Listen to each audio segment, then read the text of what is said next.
My name's Colby Wartman up in Diet, Canada, up in North Dakota, and own the Iron Chapel. It's about a 4,000 square foot facility, athlete gen pop, pretty much your regular strength and conditioning gym. And then I'm also a strength coach for the college here, and we're an NAI college or university. I got football, men's, women's basketball, softball are the main ones, and then volleyball's thrown in there a little bit. So, Awesome. yeah, things are going good up here. It's been busy as all hell. So, Yeah, let's just recap because we weren't recording earlier. Everybody always wants to talk about the Corona thing, so let's recap that. But quick question: so do you work at the college, and yet they have a separate weight room, and then you have your own private facility? so right now, and you would probably know this, but it's always a trickle down effect from D1, and now NAI is starting to get into that realm where they can hire strength coaches, but it's a contracted position.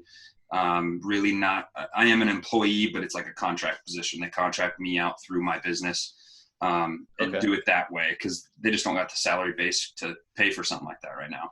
Gotcha. So it's not like you're not necessarily a staff member for the college, but they individually contract you and your coaches, or just you to run the strength and conditioning program for the college.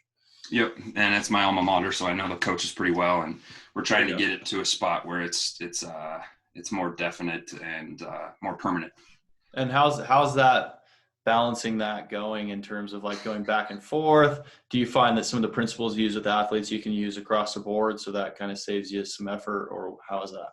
It does. I would honestly say that programming is the most time consuming with that. Programming for uh, Gen Pop and my athletes at the gym, and then programming for now, which gets into a little bit easier part of my year, is about at an NAI level, we have like 40 to 50 athletes that stay during the summer Okay.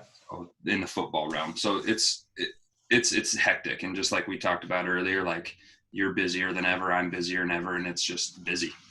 Yeah, because that bounces into like the Corona, because like we're in our area, we're coming out of it. Obviously, there's other parts of the country where there's more people, people are tighter packed, and there's more concerns there. So I know with Idaho and with you, pretty much we're starting to get back into being able to open our doors in kind of a normal-ish type of vibe. And we were talking about earlier, and I know you can kind of highlight into it more, but we've seen an increase in interest, right? Definitely, man. Yeah. Oh, for sure. It's general population and athletes across the board, just because the time of the year as well. We found that we've had to scramble a little bit more this summer than we have in past summers, because we didn't just yesterday and the day before we found out baseball and softball in North Dakota are a go. They're going to bump down a league and they're going to do it. So that changed things. So scheduling's been a big pain, but general population and athletes are just flocking to it. And I think it's just they haven't got to do anything for a long time, and so they're coming to the gym, and people that weren't there are there now. Yeah. And that was a big conversation during this whole thing, that I think strength coaches, there was a bunch of webinars and people talking about, is this going to show people, is this going to make people want to train from home? Are they going to want to go to the gym? Like, now that they can take care of themselves. But it's almost been the opposite. It's like they realized maybe more of the value that they were getting from going to a facility or working with a coach. And now I've got people wanting to get in more times a week. I've got new parents saying, hey, I want to get my kid in there and doing whatever all those other kids are doing. Like, it's just been almost the opposite of what I was concerned about as a gym owner. So Seriously, and you hit it on the head. It's more often and more people. And I really thought like that the garage gym is going to make the comeback, and I still think it is. But people really, really value what we're doing at this point. yeah. And oh, sorry. But that was something I talked about with another symposium person I met on my like a couple episodes ago, was, with the video stuff and whatnot, is that going to be something that people like? Are they going to see the value of actually going in and getting coached rather than just like getting programming and a workout and some video demonstrations. Because I do both of those, but I definitely see much higher value in the face-to-face interaction. Definitely. So when it came down to it, I had a good feeling that, it's not going to really take away from people that are coming in when I'm helping them do that during the coronavirus. If anything, it would just highlight what that connection and how much better they can be coached in person. Mm-hmm. And just well as I, like we put a ton of time and effort into either True Coach or Team Builder to make it as if you or I are there training them, but it's not the same. Yeah. We can put so much into it, but it's not the same. Yeah. So it's been interesting. But so today what I want to talk to you about, because I kind of we've been dabbling in our training with, I haven't used it a ton on clients yet, but I've been banging out some BFR stuff on Jack Street and just adding some stuff in and invested in getting a bunch of bands. Going to have like 4 or 5 or 6 of us go through a lot of work with blood flow restriction. And I have a double interest in it because I also work at a physical therapy clinic, which is where BFR kind of is starting to be used on some progressive clinics. My clinic here, we don't use it yet, and I'm almost in an argument every day with the physical therapist whether it works or not. Yeah. So I want to dive into that and maybe give you the floor to go over maybe a little bit of what you've researched and whatnot, and then I can jump in and talk about some of like my experience I've been having with training and actually trying to put it into play and whatnot. So yeah, dude. A lot of what the research, it would make it easier if you kind of break it up in either injury or recovery, and performance is kind of where they draw that line. And both of them have seen great increases in anything that they're actually measuring. But in our realm, we're in the performance realm, but we also deal with the injuries. And so it's very interesting, a lot of the research that's out there. And I looked at a few studies, I'll give you the names here, but the ones that I'm using right now, I just got these ones are it's just called BFR bands. They're pretty tight, nice little buckle on them.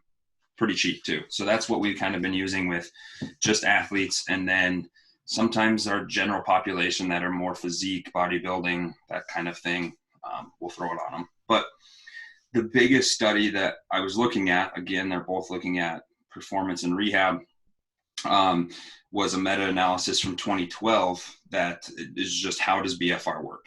And it's looking at a bunch of different research articles, but then I was able to kind of dive into the research articles they were looking at and kind of nitpick from there. So what the big meta-analysis showed is both in rehab and performance, they're seeing some increases. And so biggest one that actually stood out to me right away was ACL injuries. Like, are you doing Power Athletes ACL? Yeah, the online course. Yep, definitely doing that. So a big thing is after ACL surgery, and anybody that's had ACL or knee, I've blown my patellar tendon. And the biggest thing is, one, getting the muscle to contract afterwards, or just getting from immobilized to moving again. And so what they showed is after ACL, diminished atrophy of your knee extensors, obviously your quads, but it was showing using BFR in the absence of exercise was actually showing a decrease in the atrophy after those surgeries. So then we get into your more serious injuries, like when I tore my patellar tendon, I was immobilized, couldn't move it for 2.5 months. So what they did with that is they just put me in a brace. I was at 0 degrees flexion, and that's where a lot of the atrophy came from. But what they're showing there is using BFR on a daily basis was showing actually a decrease in muscle size. And once training again, being able to increase your strength at a quicker rate, which Gotcha. I find that statement hard. How do you test that? How do you test getting your strength back? And there's another comment I'll touch on here in a little bit, but it's just showing. The big thing too is the size or the increase in muscle mass and the hormone response. And I'll get to that in the second study. The hormone response is legit, dude. That's what really caught my eye. So, again, another quick hitter off of that study would be if you're looking at EMG readings, and what they're showing in very low intensity exercise is you're getting up to a 40% more increase on your EMG with BFR compared to your control group. So that's in our realm in performance, it's pretty sweet to see something like that can take lower intensity exercise and make it higher intensity by raising the threshold, and you have to do a little bit less work. Okay. So yeah. And I think that's important for people that end up watching this or listening to this. And the cool thing about it is you can take like what I've read or what I've seen is like 30 to 40% of what you were able to do maybe pre-injury, and be able to get the same type of stimulus in the muscle and induce the amount of stress that you would, with heavier weights without actually having to load up the joint or the movement pattern that way. So it allows somebody that's coming back into recovery to kind of trick the body per se into a stimulus to, like you said, maintain or minimize that atrophy and allow you to get moving quickly. Because I think back in the day, like medical professionals were very keen to just kind of brace something up and not move it. But we're finding more and more and more that actually the faster you can get going and moving again, the better. Like I tore my Achilles and my calf atrophied so much. It's been almost 4 years and I don't feel like I'm even back to where I was. And I had that thing immobilized for like almost like 8 months to a year, like they had me in a boot, a brace. And then it was, I couldn't move it that much, couldn't load it. So I wish back then I would have known about this and tried that at least of BFR in it and just doing body weight stuff and getting after it, or even just moving the joint itself. Because I think getting back to movement is actually the quickest way for the body to heal. And so it's interesting. For sure, man. And Achilles and patellar tendon, I mean, those are two of your most load-bearing tendons, and those are both tough. But when they happened back in the day, it was just immobilize it, let it rest, let it heal. Obviously, we need that acute healing process, but we need to get moving. And you brought up a good point, and I wanted to tell this when we were on here. If you just think of BFR as a stimulus that takes lower intensity exercises and gives you bits of higher intensity exercise effects, that's kind of what it's going to do for you. So the next study it dove into increased muscle size and all that, but it really dove into the hormones and what it's doing for the body afterwards. And so looking at actually the bulk of the study, it was 20 to 50% 1RM, a bilateral leg extension, pretty self-explanatory there, but it was only 20 to 50%, and it was sets of 30. So it's obviously very low intensity, high volume for what we're used to, but it was showing that with the BFR, you're getting increases in muscle size and strength similar to high intensity. Exactly kind of what you just talked about. But then we get into the hormones, and it's the after effect. It's that afterburning effect we talk to our clients about with HIIT training or high intensity training. So lactate, as we know, in a very acute time frame, it can be used as an energy substrate. It can be used as energy for us. Obviously, once we get past that acute phase sets into the body. So the lactate increased significantly and actually remained higher during those BFR groups after 45 minutes. So they measured after 45 minutes as compared to control, much more elevated. And like I said, if we have that, we're able to use it for more energy. Your cortisol was elevated for over 2 hours after, and there was no change in the control group.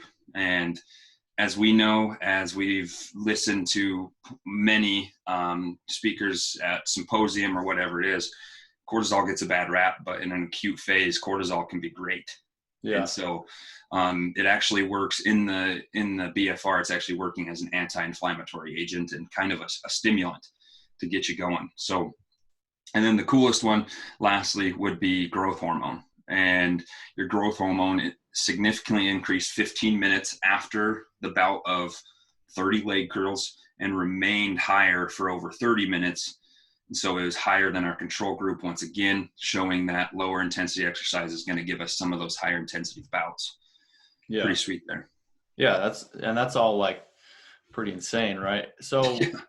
I'm curious too, because we're starting to implement it in training. Is there any, I don't think I've seen any tests out yet in terms of I mean, you would think it'd be similar results, but what's the difference if, I'm BFR and up and then doing 85% for singles or doubles, so I'm doing high intensity, low volume, but still, cuffing or keeping that blood in there. Is that going to have a different effect than the higher volume, low intensity, which makes sense? That obviously makes sense in a therapy or rehabilitation setting, but could we get benefits that we're not super aware of yet in terms of just actually lifting heavy and using BFR? So. Yeah, man. The research that I've shown, like you hit it on the head right when we started talking. Much of the research originated in the PT realm, and so it's low intensity, high volume stuff. But it taking just my opinion or how I feel about it, it's obvious. I believe it would just be raising that threshold. Say we're squatting, we're building up to a 5 RM and then dropping to 80% and going on a back squat. Like, it's going to just raise that threshold, probably getting more muscle contraction, more hormone response. So, I mean, I think it just raise that intensity a little bit. Gotcha. Is there like a standardized in terms of like most people, obviously there's some cuffs out there that are pretty expensive that you can use an air pump and kind of get exact pressure and whatnot. Do they have a recommendation on, if you're using cuffs kind of like you showed at the beginning, or I have, how tight should it be for someone that's just going to be like, okay, I'm going to try this out. Because sometimes my hands start going numb and I'm like, I think that might be, might be a little too tight, but maybe it's not. So I'm curious. And honestly, I don't know the answer right off the bat. The ones I have actually give you a numbering system of how far you're pulling them, and then you can look on the sheet they gave you, and it's telling you how much pressure that is usually giving, depending on the circumference of what you're using. And obviously, you would know this, like our legs will be able to take a little bit more than our biceps too. So yeah. It's very interesting to see what that is, because usually when I'm implementing it with athletes, it's kind of by feel. It's hard because you're not feeling it. You have to take the feedback from them. Yeah. When you're cranking it on yourself, that when your arm's going numb, I should slow down. Yeah. Because what I've found is like, it's kind of tricky because you'll throw them on super tight before you really have a lot of blood flow going on. And then potentially, like, I've had my hands start to go like, I've tried this out a lot. So, and I always err on the side of too tight. So I'm thinking I'm going to start playing around with like, making sure at least I'm getting a little bit of blood flow to the extremity all the way to my fingers and not like turning purple, but still getting in that kind of pain cave, which leads me into another thing. And it's like, I think a reason too, some physical therapy clinics don't implement this is because there's a lot of benefits, but it is not the most comfortable type of training, right? So I'm sure you've experienced it yourself, but it's very intense in terms of, if you know what the burn is, if you're like bodybuilder or you've done high volume stuff, it definitely amplifies that feeling of like the pump and muscle fatigue. And I end up like folding my arms all the time, just like leaning over, and it's not easy. No, definitely not. It's definitely going to raise the intensity level to something that, if you're not used to it, can be very uncomfortable. And I think that's why our fellow PT friends are using it in such a controlled and moderate manner. When we're trying to increase performance, when we're trying to be optimal, we're going to crank it up until it hurts. Yeah. And so that's just kind of our mindset, Yeah. But yeah. So yeah, it's just interesting because it is painful. And I like it because I mean we'll do some accessory work that without it, I mean you might be dripping a couple beads of sweat, but when I got those on, man, I'm just like, woo, it's like a It's conditioning rough. thing. Yeah, It is you get out rough. of like 15 to 20 minutes of it, and it's pretty crazy. And in your research, have you found that there's like a max duration that they recommend, or what you would recommend starting at and then building up to?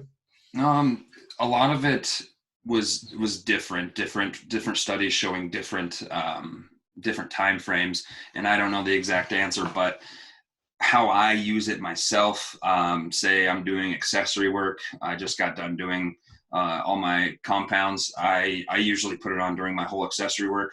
Obviously, if I need to loosen it up or whatever, I can, but doing it all the way through my accessory work, try to make it through that, and then taking them off. But no, I don't have an exact time frame, and that's why I've just been guinea pigging people that are allowing me to do it until I can kind of get a little bit more feedback on it. Yeah, because what I found is when we bring somebody in new and do a workout, like probably when you first do it, like 10 to 12 minutes is pretty intense. Very. And like we're getting up to like, we're going usually about 20 minutes, and it's intense. By the end of it, I'm like just looking at the clock, like ready to take them off. Yeah. And this only seems to be the any way you can get any relief. It's just folding your arms. Oh my gosh. And legs too, like I used to have those ones that you showed me, and I grabbed some that I saw Chris Surgiston wearing, and it was the lifting lab ones. And their leg ones are the first ones I've had that I've actually been able to get them tight enough to like see some of the pooling in my quads, like down in my VMO, like I get a little pool, like I could see the blood. Nice. And those, I think those ones are a little bit thinner too, so it's a little bit tighter. These ones, I'm happy with them. But obviously I'm going to try some other ones, but they're pretty stretchy too. Yeah. So I'm looking for something a little bit less stretchy that's just going to cinch up a little bit more too. You should try the lifting lab ones. They're pretty good.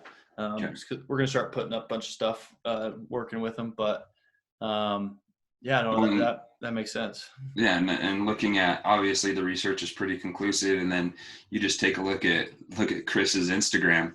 The increases in size are pretty, it's going to happen. I mean, if you're doing his arms are huge. Yeah, dude, he's getting freaking pythons on him. I know. And, it's just showing those effects. That I just dove a little bit more into the hormones, but obviously our performance effects and our hypertrophy effects are going to happen. Yeah. Have you had like a pretty intense squat session with those on, with the lab ones on? So the most intense session I've had with the lab ones, had for about a week, was we did 20 minutes of front elevated. So we did a lunge, we did a split squat with the front foot, toes hanging off like an elevated position up on the toes. We were up on the toes, heel off the ground. So we were just banging out, like you started with sets of 20, like shooting for between 20 and 30. And by the end of it, I was only getting 10 per leg, and I held it a bar in a front squat position and had 10s on each side. So I was like at 65 pounds, and just knocked them out back and forth for 20 minutes. And dude, my legs, I've never had my quads. That's like, I got so sore. Dude, you were hammering the quads with that elevated front side too. And it was brutal, and it felt good after, but it was like, I was like, this is awesome. Like I dig this stuff. Dude.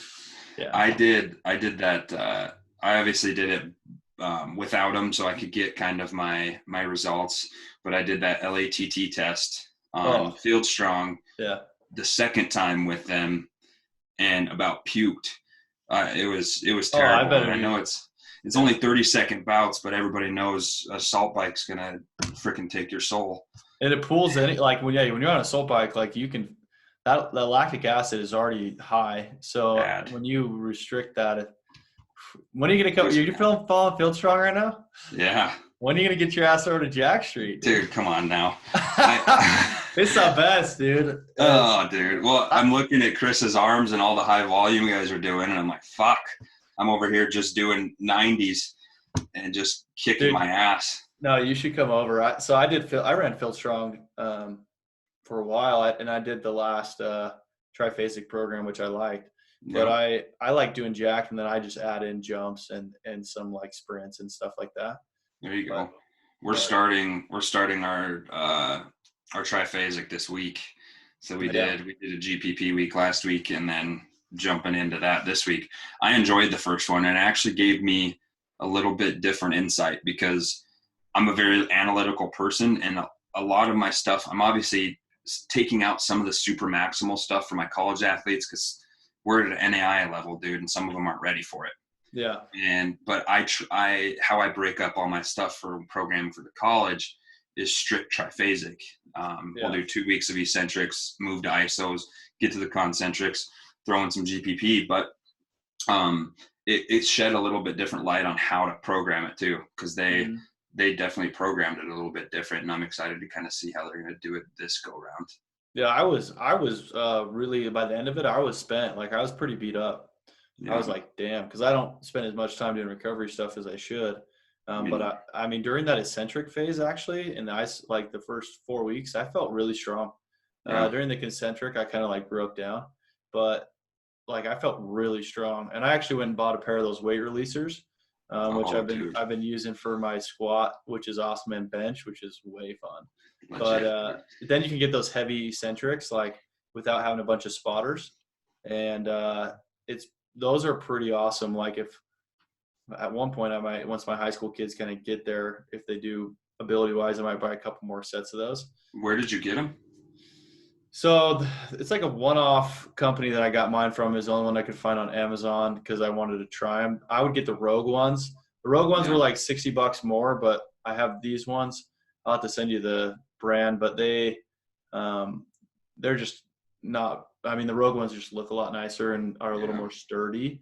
These work, but if I got more pairs, I'd probably just pay the extra money and get the Rogue ones. And I only could find them Rogues and then this little companies. So there's not a lot of people putting them out yet, but they are, dude, like it makes it so easy to really overload and then come straight out of a heavy eccentric into a concentric. Like, I want to try to maybe max my bench, and because like when you unload, like let's say we've been doing a lot around like 335 and then it pills off and it's 225. Ooh. And you just knock out like 3 reps, and it's never felt lighter in my life. So I'm like, maybe if I like loaded up like 355 or maybe a little bit heavier, and then actually had like 315 or 320 on the bar and went for a PR of just like dumping up and then hitting it after a heavy lower, like it tricks your brain for sure. So for sure, man. You'll have to look this up sometime. Dickinson State was known for it. We were the first ones to get the Athletic Republic treadmills, and we had 3 Olympic gold medalists come out of there. But then our crazy ass old research strength coach, he had what's called an agaton. Okay. And an agaton, it's hooked up to air pressure as long as with your external load. So you can put on 315, but on the eccentric phase, it's hooked up to this compressor that is absolutely destroying you on your eccentric. Compressor shuts off, then you're just pushing the external load. And oh my gosh, they were always broken down. They weren't working, but when they did, it was unreal. But I'll probably go with the Rogue weight releasers because we got all Rogue monster racks, so that's what we went with. Yeah, you should. They're awesome, and like you said, I mean, it'd be cool to have that air pressure system, but this just is like expensive. It's pretty foolproof in the fact you just load on like some 25s and 10s, peels off the bar. But yeah, I'm digging. I think like if you're hitting some plateaus, I think this point in my life, I'm realizing like I should have been doing a ton more heavy eccentric work to really just kind of shock that body and break it down. And what was huge for me in that, what I was feeling in that first time with Field Strong was it highlighted for me where my weaknesses were that were different than my training partners, and like where I was having issues and pain, like some hamstring stuff I got going on. Like I could feel where I was trying to shift my movement in the lowering, like in the eccentric phase, to like make up for it or move around like a tight ankle from that Achilles side or something. Like when you're going slower with heavy, you can just feel all these smaller shifts and changes in your technique that you don't feel when you're going full speed. And it allowed me to be like, okay, these are some things I need to work on. It made me super sore in like spots I hadn't been before. And like, I found out what I was as a lifter. Like, I can lift as much, like, let's say for bench, me and my buddy, we hit the same, we both have a 325 PR. He can eccentrically lower 300, like 400 pounds pretty comfortably. And I struggle at even 345.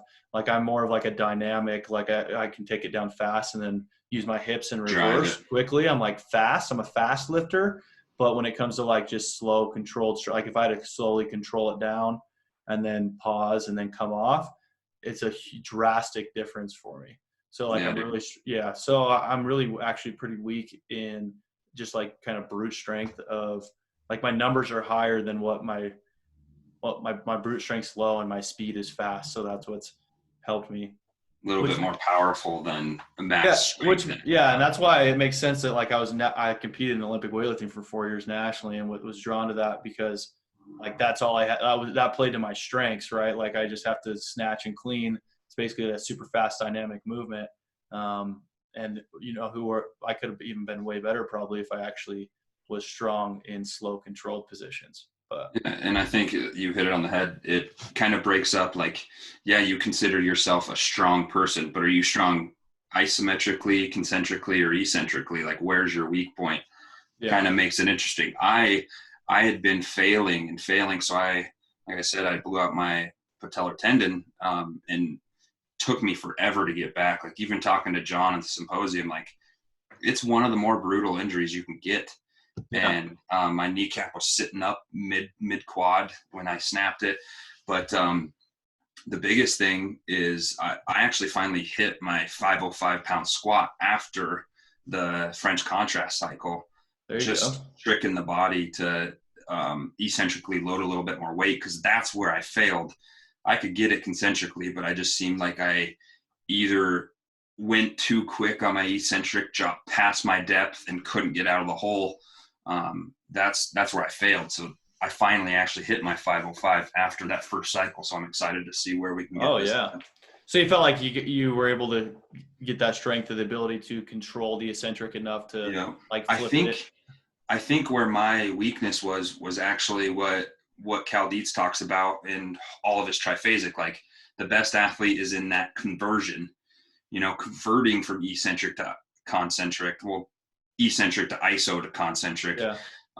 That's where I was weak. I could squat it, I could go concentrically, I could go eccentrically, but converting it and getting out was my issue. So that's where it helped me out a lot.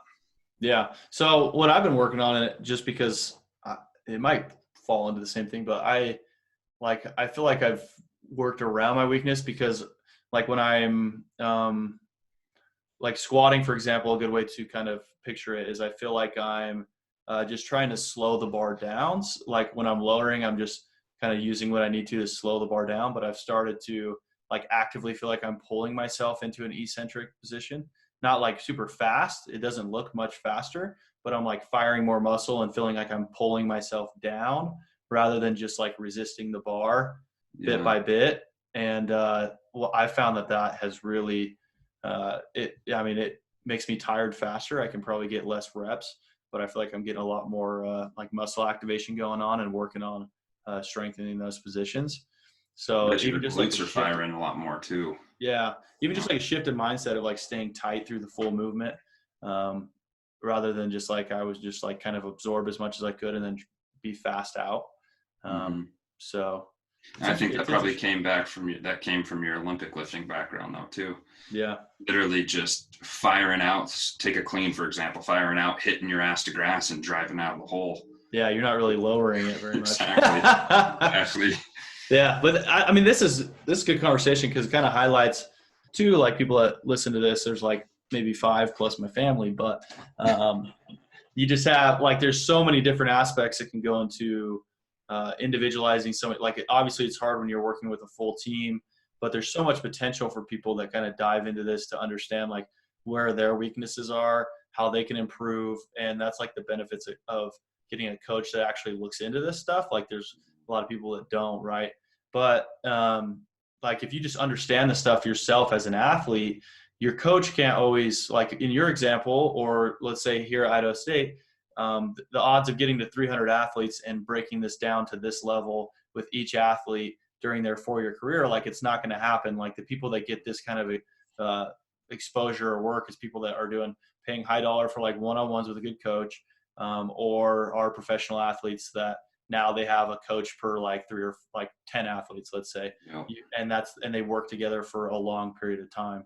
So if they can understand it, like people, because I have a lot of my clients that dive into this, it's like, if you can start to understand this, do a little research on your own, you can also start just implementing your training and changing little things about it from your coach that you already have, and knowing and starting to find out where your weaknesses are and making just small changes to how you perform a movement or the way you load it or whatnot, and really probably take your performance yourself to a higher level, right? If you really care about that. Sure.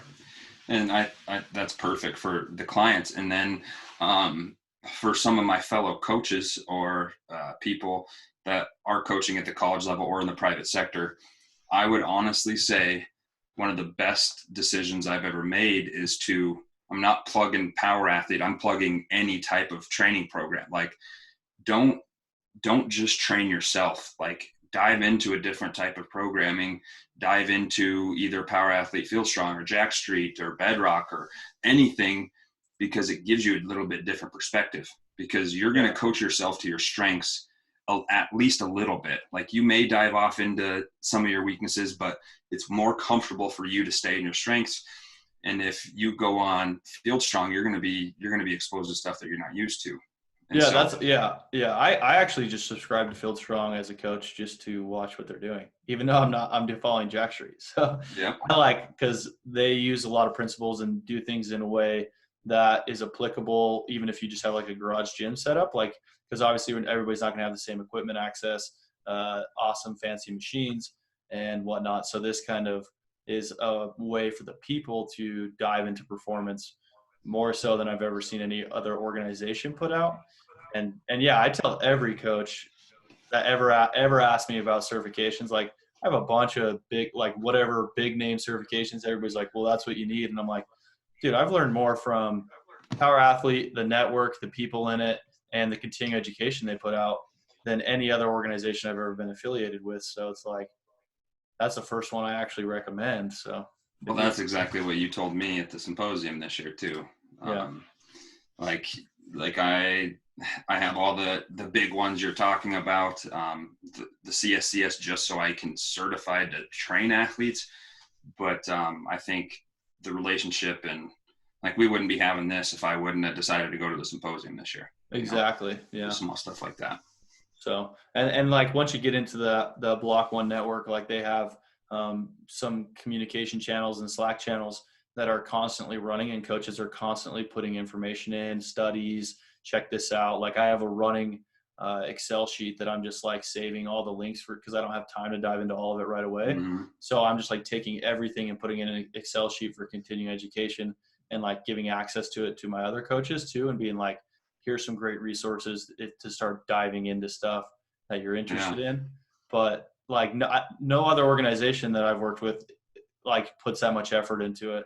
And then they have monthly collectives and like where everybody gets on and, they do continuing education stuff. So I'm excited. I've been already diving into the methodology. I got it after symposium, and looking forward to Block One, man.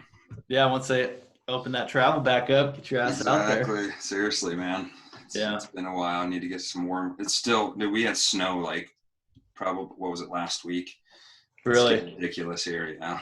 Idaho's been actually fairly warm. So it's been nice. Bought a house, so I've been able to put a bunch of time to work That's on sweet. it. Were you guys renting before this?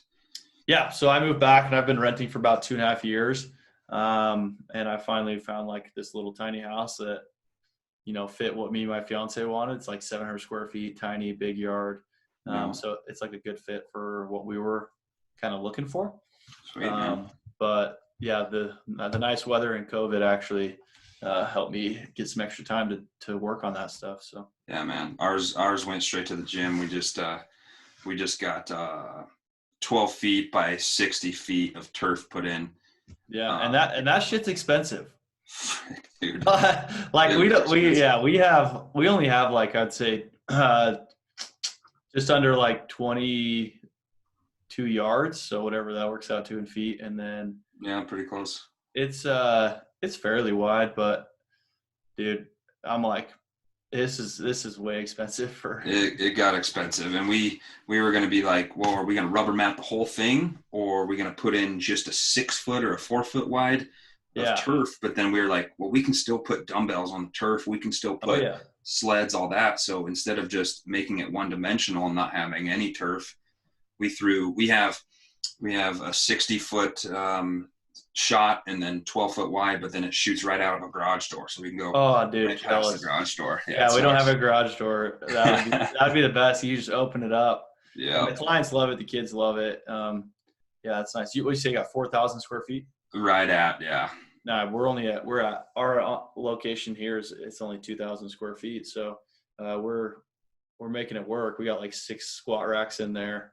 We have like Oh, damn. a strength side and a movement side, and it's going good. But I think in about a year and a half we'll probably jump up to right Well, around where dude, you're at. well, even right when we met the first day of the symposium, we were just like, oh, I think we're gonna take this building, and now we're in it and everything.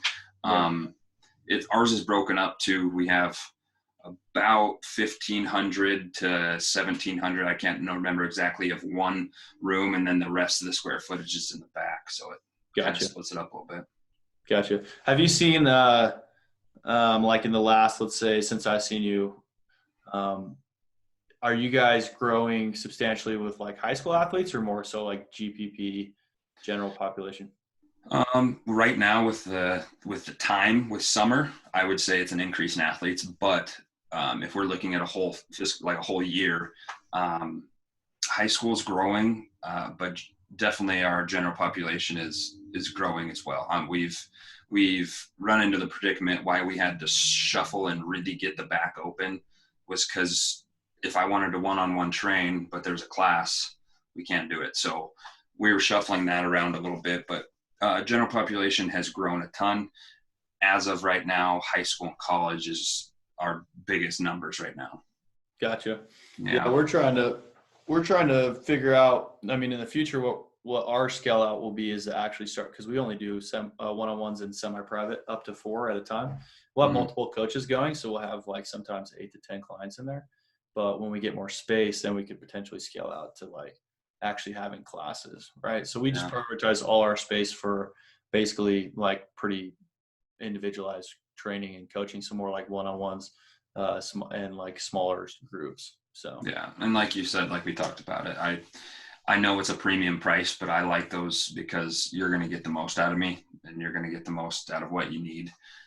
In the yeah, classes, we still keep them, we keep them light. So during COVID, per our square footage of just the front room, we could have, what was it, 8 people plus our 2 trainers. yeah. But it was nothing more than that. So you're looking 2 trainers to 8 people, which isn't too terribly bad. Yeah, that's what we shoot. That's our like biggest we get is 4-to-1 ratio. That's kind of Yeah. what we market and what we do. So that's Yeah. kind of like we were already our gym was already running like COVID style anyway. So Oh yeah, dude. so Oh like yeah. now that we're into this phase 2 or whatever for us, it's people are freaking out at gyms because they can't have more than 10, but we're like, well, that's what we always have. So That's exact, dude. We got pretty similar setups, man. yeah, that's rad. Okay, man. Well, thanks for hopping on. Hopefully people, can take some nuggets out of this. So you already kind of dropped power athlete, but if somebody wants to, let's say coaches are listening to this or athletes that want more, where can they first connect with you? And number 2, is there a certain resource, like it can be podcast, book, anything that you find yourself constantly pulling from to help improve your coaching?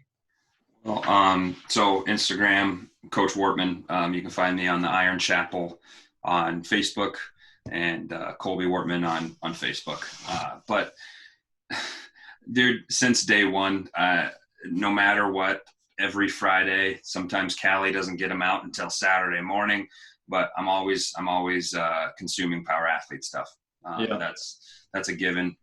Good humor behind it and some good dudes. But I really, and I think you can appreciate it a little bit more than some others. Like I have friends that look at me in the private sector that are actually big level college strength coaches that I bring up the name Brett Bartholomew, and they kind of just shun it away a little bit, just because he doesn't talk programming, he doesn't talk this.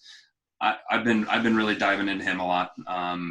It's been interesting, his journey, and so I've been diving into a lot of his stuff quite often. So yeah, I think Art of Coaching will be once I kind of catch up with everything I'm working on, that I'll probably dive into his course that he's put out. Yeah. Because I agree. I think, connecting with athletes is probably the number one biggest battle, and that's how you're gonna get the most out of them. And the programming's not going to matter if they don't, if you can't connect with them and coach them and have a good relationship with them. So exactly. Obviously, you and I are pretty decent at communicating, but it's deeper than that. It's pretty cool, his approach. And my two big things this year was obviously this coming for block one.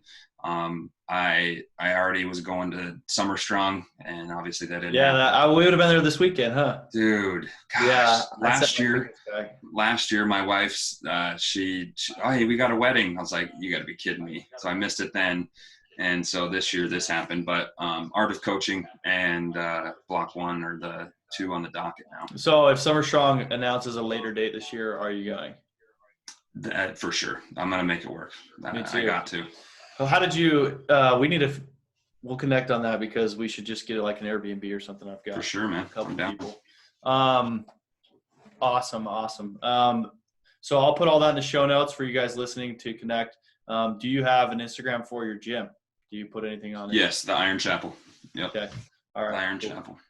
All right. So that will be linked, man. And connect with him, follow him, and dive into that, because I think obviously from my conversation with you, you're a great coach, and I'm sure you put out some good information for people. So finally hop on, man.